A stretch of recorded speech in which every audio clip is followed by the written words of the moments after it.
Ladies and gentlemen, let's have your full attention for our very distinguished guest, His Royal Highness.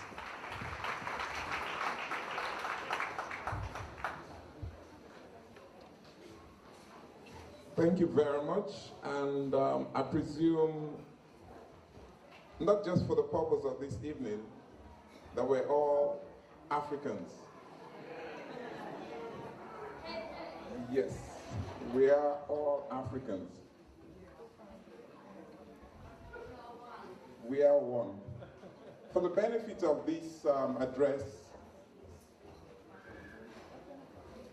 I've titled my delivery, Redefining Africa.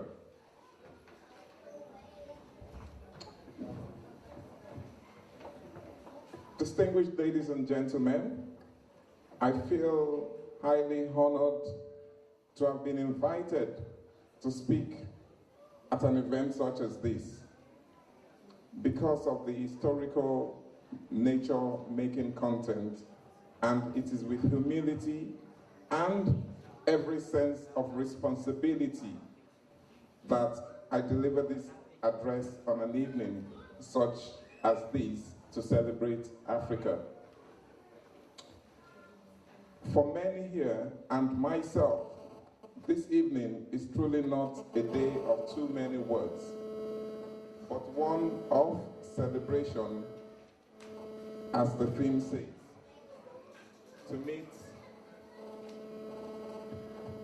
To meet one another, to make new friends, to sing and dance to African music,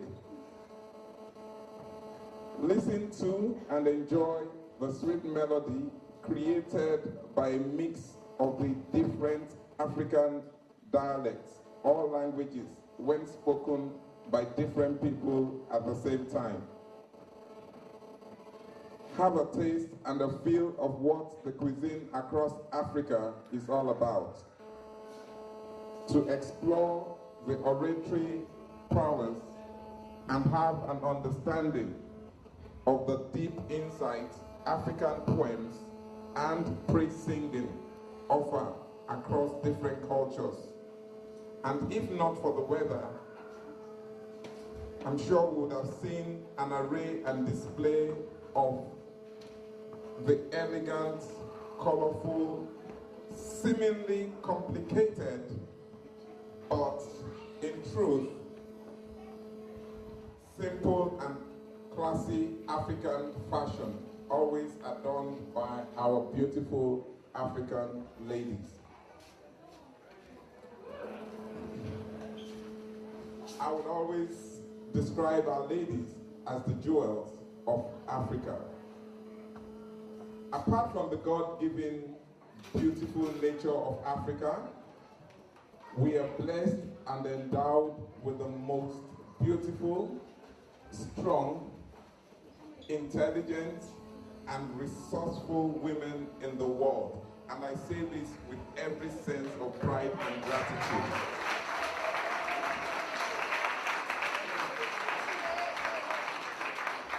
In truth, when we say we celebrate Africa, we are actually celebrating motherhood. We are celebrating creation. We are celebrating our women, who are our mothers, who we love, adore, and revere at all times.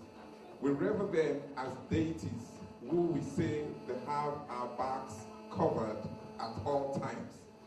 And I can confidently say, for instance, that the success of this event is possible because of the input of the women of this parish in the usual protective and ever-sacrificing manner.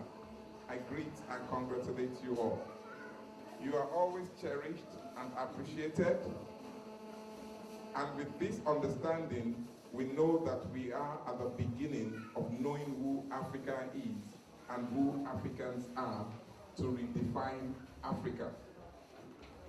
For the past 300 years or more, Africa has been defined by several different perceptions.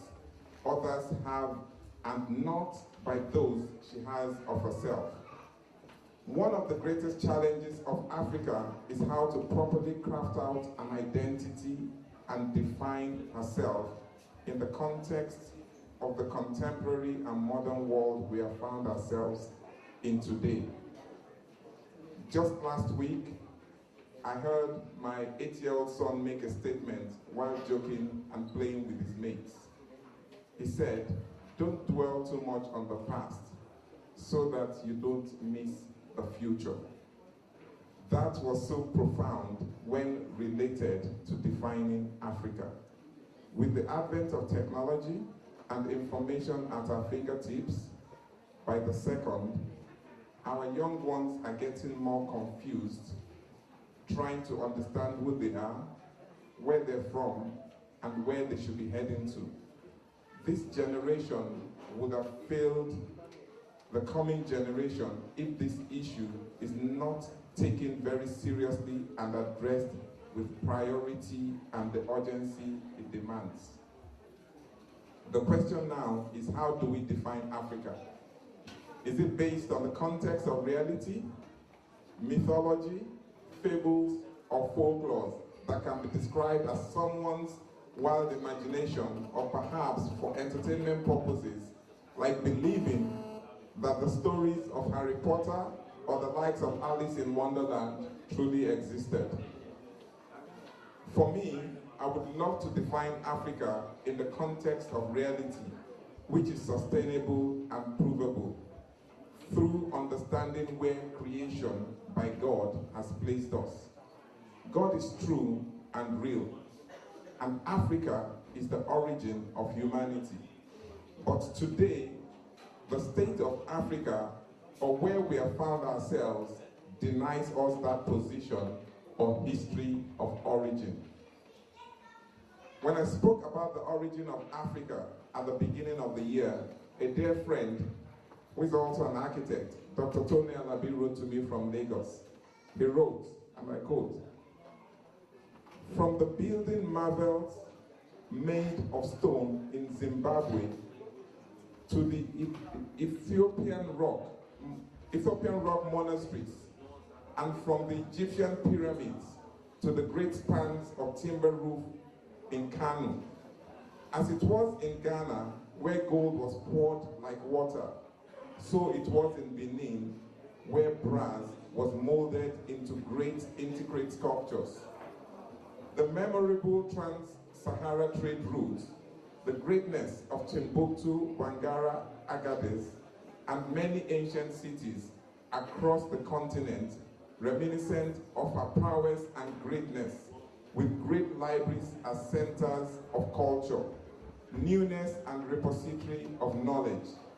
Africa had shown great strength and stamina in creativity.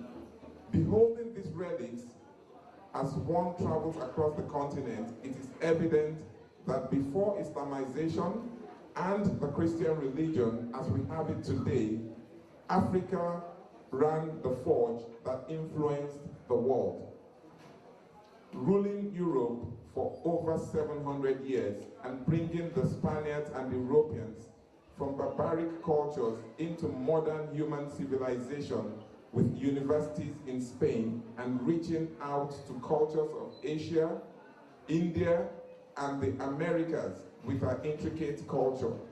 Every attempt to fragment and rewrite the stories of Africa's prowess and greatness by eliminating our original name into some personalized humanistic origins have so far failed, as it continues to yield disjointed narratives, one which epitomizes greatness on the one hand and savagery on the other does not add up.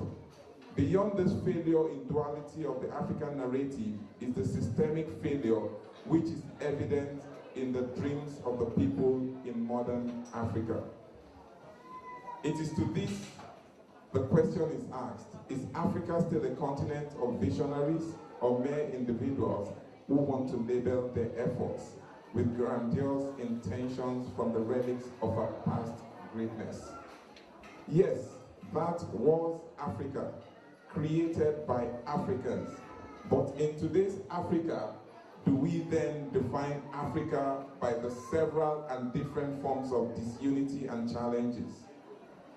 Xenophobic attacks on brothers, genocide due to differences in ethnicity or religious ideologies, the Ebola or Lassa fever epidemic, and numerous health problems faced daily by Africans. Issues of hygiene and environmental degradation, girl-child abuse and illiteracy, wars and further threats of war, worsening social and economic conditions, creating poverty and lack in the midst of plenty and so much wealth, inhabitable dwellings and the complete collapse of our cherished values, dwindling ability and capacity to acquire and improve on skills for economic empowerment and technology advancement. Every time we speak of Africa, it is so easy to highlight all her problems, point accusing fingers on brothers, blame the Western world's intrusion of Africa, but very difficult to prefer solutions and take responsibility for the current state of Africa today. And to this end was the very reason the African natural rulers, who are the closest to the people and the grassroots, initiated as a united and common front to support African government's efforts from a cultural and traditional perspective through selfless means to prefer the much needed solutions for restoration of our values and lost good glory that was once marveled at by the world.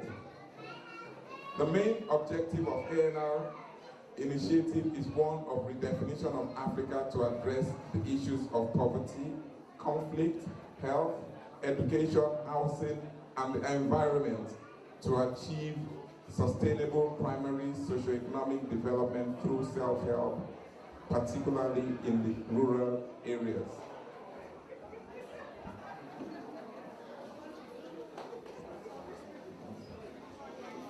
Lastly, as I have said several times, the clarion call is for us to return to who we were when we did not have vocabulary for corruption or bribe, when we were very hospitable to visitors and welcoming to strangers, when a whole community brought up and educated a child irrespective of gender, when unity was our watchword, when contempt for leadership was incomprehensible and disrespect for elders was an abomination, when the family structure was sacrosanct and respected, when we were taught that the fear of the Lord is the beginning of wisdom, and most importantly, when our love and worship of God was in spirit and in truth, with a scepter of righteousness.